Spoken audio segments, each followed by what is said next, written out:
What's going on, everybody? Today I'm going to talk to you about some basic essential things that you're going to hear that really help jumpstart the first initial couple of hours of you fly fishing.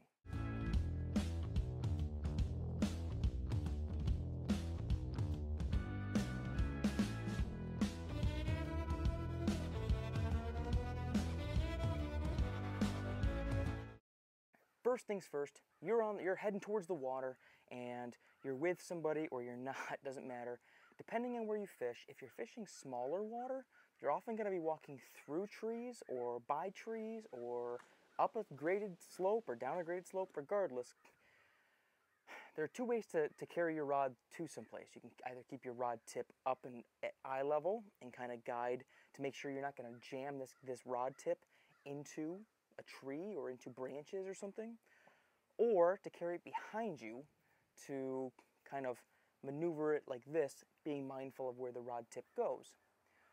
Both are very common. Just please, the idea is be mindful of where this rod tip's going, because fly rods break much more easily than spin cast or bait casting rods, especially lighter fly rods like, you know, your 1 to 4 weights, 1 to 5 weights even. Just don't snap a rod.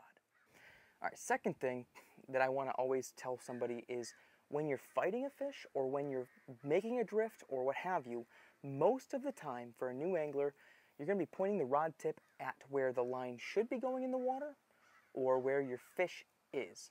To break that down a little less confusingly, if you're fishing a streamer, like a woolly bugger, in a lake, in a pond, or even on the water, and you're drifting it, well, your rod tip should generally point in the direction of the woolly bugger.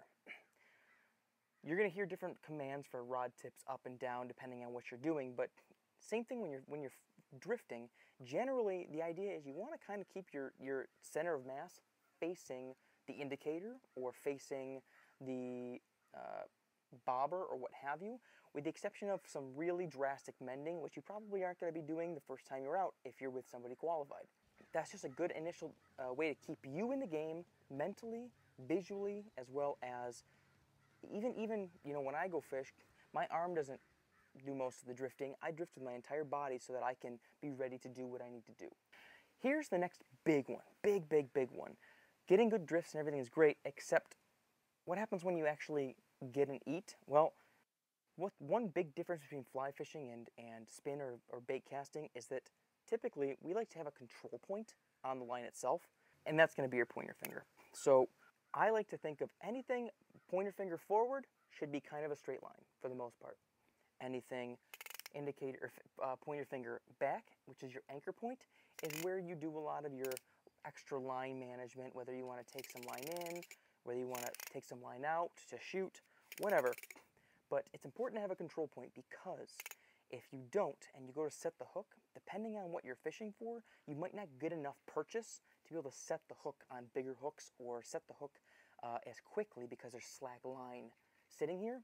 If you want the most advantageous position, typically you want to have a control point, whether it's 1 finger, 2 finger, looped fingers, whatever, but to be able to pinch the line down so that you're taut in front of your finger.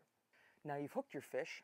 The next step is, with a fly rod, you typically, because you're not fishing necessarily all the time barbed hooks or you're fishing small hooks, you always want to keep a healthy bend in the rod. You don't want to horse the fish always necessarily, but a fly rod bends progressively different than a bait cast or spin rod more often. It's a longer rod, so you've got more tippet protection, more line protection, more suppleness in the actual pressure put on the fish. So you might feel like you're wrenching it, but on a 3-weight rod like this, you're probably not putting that much pressure on the fish actually, which is why keeping a good healthy bend in the rod helps you land more fish and also keeps the fish from unbuttoning, and also it's a healthier retrieve in warmer waters. And the last little bit here is, you're new.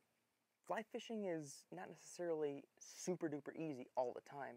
So that being said, don't sweat it when you lose fish. Don't sweat it when you don't get it the first, you know, couple of drifts, or even the first day. It takes decades to get good at anything, realistically, like proficient at things. How is this any different? Please give the video a thumbs up, subscribe to the channel, check out the awesome fly fishing, like passionate fly fishing apparel that's linked below. All the stuff I designed by myself, by hand, and it gives you some really cool ways to showcase what you love to do in a special way that you kind of, in a style that you like. So, and it also helps support the channel. So that would be awesome. Please give this video a thumbs up, subscribe to the channel, check out the other videos in the playlist, and until next time, guys, catch you guys on the flip side. Tight lines.